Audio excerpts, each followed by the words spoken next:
नमस्कार विद्यार्थियों, मैं हूं डॉक्टर मंगलेश जायसवाल और आज आपके लिए लेकर आया हूं कक्षा 11 आरोह से अध्याय गलता लोहा, जो कि लिखा है शेखर जोशी जी ने। आइए तो सबसे पहले हम जाने उनका साहित्यिक परिचय।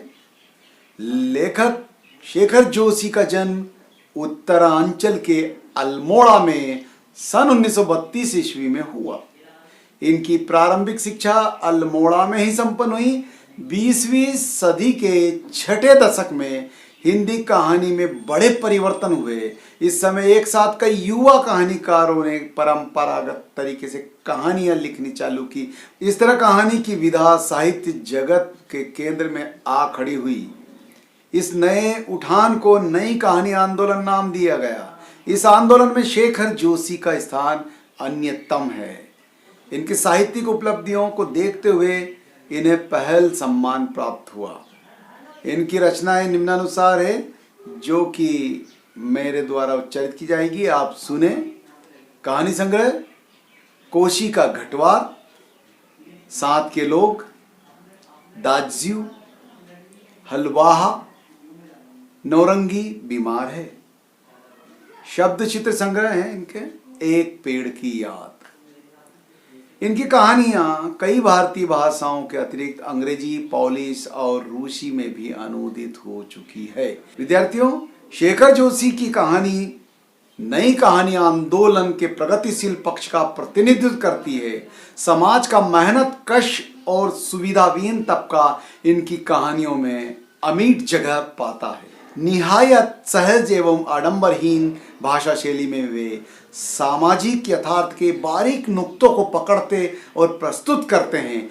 इनके रचना संसार से गुजरते हुए समकालीन जनजीवन की बहुविध विडंबनाओं को महसूस किया जा सकता है। विद्यार्थियों, ऐसा करने में इनकी प्रगतिशील जीवन दृष्टि और यथार्थ बोध का बड़ा योगदान रहा है। तो आइए जाने अब हम पाठ का सारांश। गलता लोहा कहानी में समाज के जातिगत विभाजन पर कई कोणों से टिप्पणी की गई है। यह कहानी लेखक के लेखन में अर्थ की गहराइयों को दर्शाती है। इस पूरी कहानी में लेखक की कोई मुखर टिप्पणी नहीं है। इसमें एक मेधावी किंतु निर्धन ब्राह्मण युवक मोहन किन परिस्थितियों के चलते उस मनोदशा तक पहुंचता है जहां उसके लिए जातीय अभिमान बेईमानी हो जाता है। सामाजिक विधि निषेधों को ताक पर रखकर वह धनराम लोहार के ऑफर पर बैठता ही नहीं, उसके काम में भी अपनी कुशलता दिखाता है। मोहन का व्यक्तित्व अपनी जातिगत आधार पर निर्मित झूठे भाईचारे की जगह मेहनत कष्टों के सच्चे अर्थों को प्रस्तावित करता है। मोहन के पिता वंशीधर ने जीवन भर पुरोहिती की। अब वृद्धावस्था में उनसे कठिन श्रम व व्रत उपवास नहीं होता।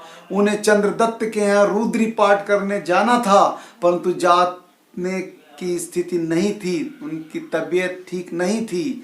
मोहन उनका आशय समझ गया, लेकिन पिता का अनुष्ठान कर पाने में वो कुशल नहीं है। पिता का भार हल्का करने के लिए वह खेतों की ओर चला, लेकिन हंसुए की धार कुंद हो चुकी थी। उसे अपने दोस्त धनराम की याद आ गई। वह धनराम लोहार की दुकान पर धार लगवाने पहुंच। धनराम उसके साथ साथ कक्षा में पढ़ता था, अर्थात उसका सहपाठी था। दोनों बचपन की यादों में खो गए। मोहन ने मास्टर त्रिलोक सिंह के बारे में पूछा। धनराम ने बताया कि वे पिछले साल ही गुजर गए। दोनों हंस हंस कर उनकी बातें करने लगे। मोहन पढ़ाई व गायन में निपुण था। वो मास्टर का चहेता शिष्य था और उसे पूरे स्कूल का मॉनिटर बना रखा था। वे उसे कमजोर बच्चों को दंड देने का भी अधिकार देते थे। धनराम ने भी मोहन से मास्टर के आदेश पर डंडे खाए थे। धनराम उसके प्रति स्नेह व आदर भाव रखता था, क्योंकि जातिगत आधार की हीनता उसके मन में बैठा दी गई थी। उसने मोहन को कभी अपना प्रतिद्वंदी नहीं समझा। धनराम गांव के खेतीहर या मजदूर परिवारों के लड़कों की तरह तीसरे दर्जे तक ही पढ़ पाया। मास्टर जी उसका विशेष ध्यान रखते थे। धनराम को 13 का पहाड़ा कभी याद नहीं हुआ। उसकी वजह से उसकी पिटाई होती रहती थी। मास्टर जी का नियम था कि सजा पाने वाले को अपने लिए हथियार भी जुटाना होता था। धनराम डर या मंदबुद्धि होने के कारण 13 का पहाड़ा नहीं सुना पाया। मास्टर जी ने व्यंग किया, तेरे दिमाग में तो लोहा भरा हुआ रे, तेरे में विद्या का ताप कहाँ लगेगा। इतना कहकर उन्होंने थैले से 5-6 दरातियां निकालकर धनराम को धार लगा लाने के लिए पकड़ा दी। हालांकि धनराम के पिता ने उसे हथौड़ों से लेकर घन चलाने की विद्या सिखा दी थी।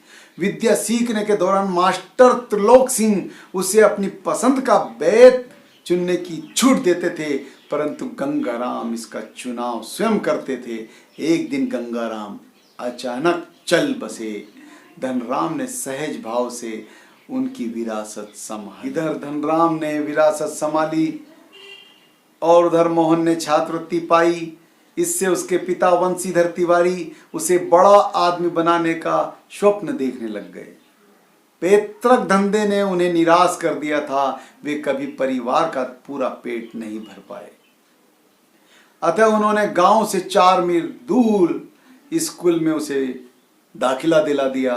शाम को थका मांदा मोहन घर लौटता तो पिता पुराण कथाओं से उसे उत्साहित करने की कोशिश करते।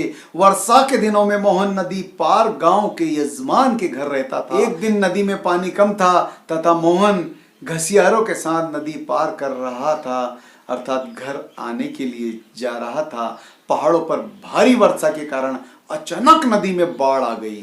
पानी बढ़ने से किसी तरह वे घर पहुंचे। इस घटना के बाद वंशीधर घबरा गए और फिर मोहन को कभी स्कूल न भेजा। उन्हीं दिनों बिरादरी का एक संपन्न परिवार का युवक रमेश लखनऊ से गांव आया हुआ था। उसने वंशीधर ने मोहन की पढ़ाई के संबंध में चिंता व्यक्त की तो उसके घर में एक प्राणी बढ़ने से कोई अंतर नहीं पड़ता। वंशीधर को रमेश के रूप में भगवान मिल गया। मोहन रमेश के साथ लखनऊ पहुंचा। यहां से जिंदगी का नया अध्याय शुरू हुआ था। घर की महिलाओं के साथ साथ उसने गली की सभी औरतों के घर का काम करना शुरू किया। रमेश बड़ा बाबू था। वह मोहन को घरेलू नौकर से अधिक हैसियत नहीं देता था। मोहन भी यह बात समझता था। कह सुनकर उसे समीप के सामान्य स्कूल में दाखिल करा दिया गया। टैक्स अर्थात करों के बोझ व नए वातावरण के कारण वह अपनी कोई पहचान नहीं बना पाया। गर्मियों की छुट्टी में भी वह तभी घर जा पाता जब रमेश या उसके घर का कोई आदमी गांव जा रहा होता। उसे अगले दर्जे की तैयारी के नाम पर शहर में रोक लिया जाता। 8वीं कक्षा पास करने के बाद उसे आगे पढ़ने के लिए रमेश का परिवार उत्सुक नहीं था। बेरोजगारी का तर्क देकर उसे तकनी स्कूल में दाखिल करा दिया गया। वो पहले की तरह घर व स्कूल के काम में व्यस्त रहता। 1.5-2 वर्ष के बाद उसे कारखानों के चक्कर काटने पड़े। इधर वंशीधर को अपने बेटे के बड़े अफसर बनने की उम्मीद थी। जब उसे वास्तविकता का पता चला तो उसे गहरा दुख हुआ। धनपत राय ने भी उससे पूछा तो उसने झूठ बोल दिया। धनराम ने उन्हें यही कहा, मोहन लला बचपन से ही बुद्धिमान है। इस तरह मोहन और धनराम जीवन के कई प्रसंगों पर भी बातें करते रहे। धनराम ने हंसुआ के फाल को बैत से निकाल कर तपाया, फिर उसे धार लगा दी। आमतौर पर ब्राह्मण टोले के लोगों का शिल्पकार टोले में उठना बैठना नहीं होता था। काम काज के सिलसिले में वे खड़े खड़े बातचीत निपटा ली जाती थी। ब्राह्मण टोले के लोगों को बैठने के लिए कहना भी उनकी मर्यादा के विरुद्ध समझा जाता था। मोहन धनराम की कार्यशाला में बैठकर उसके कामों को देखने लगा। तो विद्यार्थियों, कहानी कुछ इस कदर अपने अंतिम चरण की ओर बढ़ती है। धनराम अपने काम में लगा रहा। वह लोहे की मोटी छड़ को भट्टी में गलाकर गोल बना रहा था, किंतु वह छड़ निहाई पर ठीक से फंस नहीं पा रही थी। अतः लोहा ठीक ढंग से मुड़ नहीं पा रहा था। मोहन कुछ देर उसे देखता रहा और फिर उसने दूसरी पकड़ से लोहे को स्थिर कर लिया। नपी तुली चोटों से छड़ को पीटते पीटते गोले का रूप दे डाला। मोहन के काम में स्फूर्ति देखकर धनराम अवाक रह गया।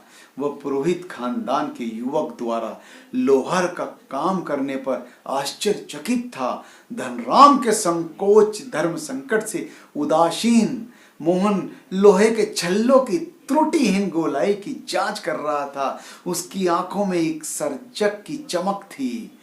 आनंद की अनुभूति हो रही थी क्योंकि वह एक हुनर में माहिर था।